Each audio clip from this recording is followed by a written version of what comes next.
মস্কোতে রাশিয়ার president Vladimir Putin এবং মার্কিন প্রেসিডেন্ট ডোনাল্ড ট্রাম্পের বিশেষ দূত স্টিভ উইটকফদের বৈঠকটি উপযোগী এবং গঠনমূলক ছিল।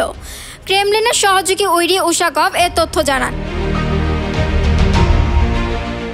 বৈঠকের পর মস্কোতে সাংবাদিকদের উশাকভ বলেন, আজ সকালে আমাদের প্রেসিডেন্ট উইটকফকে স্বাগত জানিয়েছেন। একটি অত্যন্ত কার্যকর এবং গঠনমূলক আলোচনা হয়েছে। রুশ প্রেসিডেন্টের প্রেস সার্ভিসের বরাত দিয়ে রাষ্ট্রীয় সংবাদ সংস্থা RIA জানিয়েছে, প্রায় 3 ঘন্টা ধরে বৈঠকটি চলে। এই বৈঠকে উশাকভের সঙ্গে আরও উপস্থিত ছিলেন রুশ প্রেসিডেন্টের সহযোগী Kirill Dmitriev.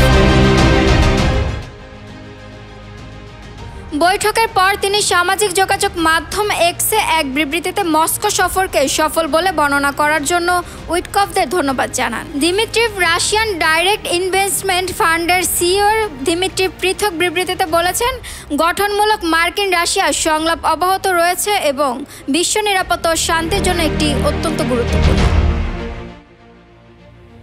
Sejuti Das, news 21 international desk.